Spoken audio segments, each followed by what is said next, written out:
Assalamualaikum warahmatullahi wabarakatuh. Perkenalkan, nama saya Lita Safiani. Di sini saya akan menjelaskan terkait materi perilaku organisasi, yaitu dasar-dasar pengambilan keputusan. Yuk kita simak saja pembahasan materi berikutnya. Di sini saya akan membahas beberapa materi. Yang pertama yaitu ada definisi keputusan dan model pengambilan keputusan kelompok. Yang kedua yaitu ada keputusan terbuka dan tertutup. Yang ketiga yaitu faktor yang mempengaruhi keputusan. Dan yang keempat dan yang terakhir yaitu jenis-jenis pengambilan keputusan beserta contohnya. Yang pertama yaitu adalah pengertian atau definisi pengambilan keputusan. Pengambilan keputusan ialah suatu proses yang dilakukan seseorang berdasarkan pengetahuan dan informasi yang ada padanya dengan harapan bahwa sesuatu akan terjadi. Contohnya semisalkan keputusan kepala sekolah untuk memberikan beasiswa kepada anak yang kurang mampu dan keputusan pengangkatan guru teladan serta lainnya. Di sini keputusan dibagi menjadi dua objek, yaitu keputusan terbuka dan tertutup. Menurut teori sistem Claude, keputusan sistem terbuka adalah sistem yang dihubungkan dengan lingkungannya melalui arus sumber daya. Sedangkan sebaliknya, untuk keputusan sistem tertutup adalah sistem yang tidak terintegrasi secara langsung dengan lingkungannya melalui arus sumber daya. Lalu, ada juga faktor-faktor yang mempengaruhi pengambilan keputusan. Menurut John D. Millett, faktor-faktor yang mempengaruhi pengambilan keputusan dibagi menjadi tiga, yaitu faktor produk, faktor ekonomi, faktor psikologis, dan faktor sosiologis yang pada umumnya menentukan perilaku seseorang. Kedua, ada faktor internal, meliputi persepsi, sikap, gaya hidup, dan kepribadian. Dan yang ketiga dan terakhir yaitu faktor eksternal, yaitu meliputi budaya, sosial, referensi, dan situasi. Lalu selanjutnya ada dasar-dasar pengambilan keputusan. Dasar-dasar pengambilan keputusan dibagi menjadi dua, yaitu adanya kelemahan dan kelebihan. Di sini dasar-dasar keputusan dari poin kelemahan yang pertama yaitu adanya keputusan yang dihasilkan relatif kurang baik. Yang kedua, sulit mencari alat pembandingnya, sehingga sulit untuk diukur kebenaran dan keabsahannya. Yang ketiga, dasar-dasar lain dalam pengambilan keputusan seringkali diabaikan. Yang keempat, adanya pengalaman. Yang kelima, fakta. Dan yang keenam, wewenang. Selanjutnya, dari poin kelebihan, yaitu satu, adanya kebanyakan penerimanya adalah kebawahan. Terlepas apakah penerimaan tersebut secara sukarela ataupun terpaksa. Yang kedua, keputusan dapat bertahan dalam jangka waktu yang cukup lama. Dan yang ketiga, memiliki otentisitas atau otentik. Lalu selanjutnya ada jenis-jenis keputusan. Menurut Henny Pratiwi, jenis-jenis keputusan dibedakan menjadi tiga macam, yaitu keputusan terstruktur, keputusan tidak terstruktur, dan keputusan semi terstruktur.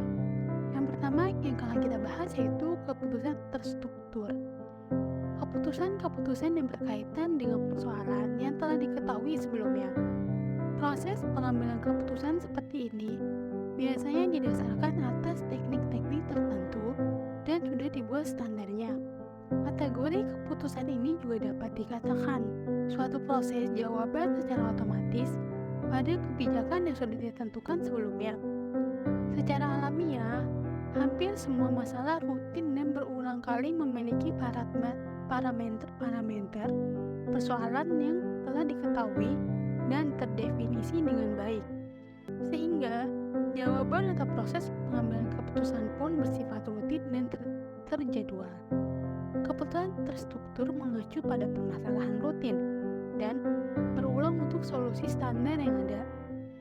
Keputusan terstruktur bersifat berulang-ulang, rutin, dan dipahami dengan baik hingga dapat didelegasikan kepada pegawai di tingkat yang lebih rendah dalam suatu organisasi.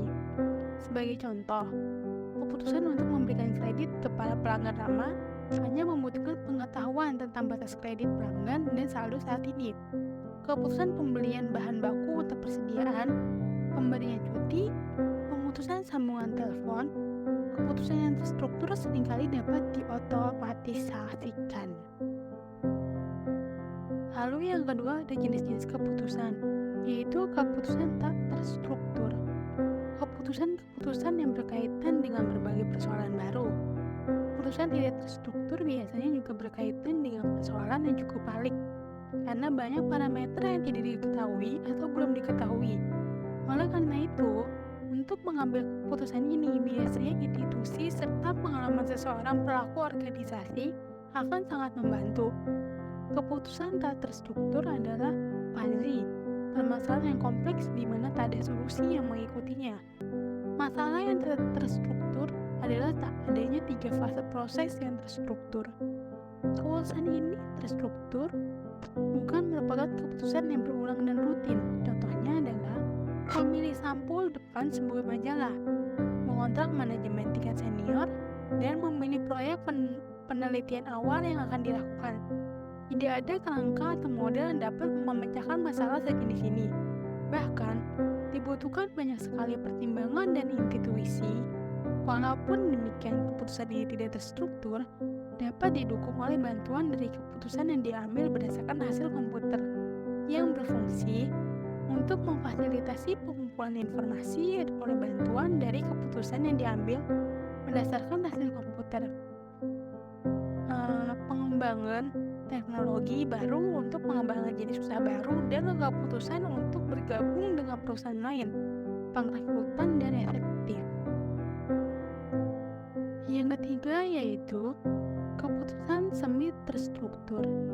Terdapat beberapa keputusan terstruktur, tetapi tak semua dari fase-fase yang ada.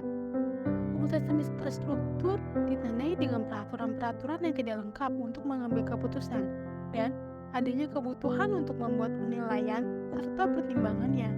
Subjektif sebagai pelengkap analisis data yang formal. Menetapkan anggaran pemasaran untuk suatu produk baru adalah contoh dari keputusan semi terstruktur. Walaupun keputusan seperti ini biasanya tidak dapat secara penuh diotomatiskan, namun sering didukung oleh bantuan dari keputusan yang diambil berdasarkan hasil dari komputer. Contoh keputusan jenis ini adalah investasi keuangan, pengevaluasian kredit, penjadwalan produksi, pemberian dana rehabilitasi sekolah, dan pengendalian persediaan. Sekian materi terkait dasar-dasar pengambilan keputusan dari saya. Wabillahi taufiq wal hidayah. Wassalamualaikum warahmatullahi wabarakatuh. Terima kasih.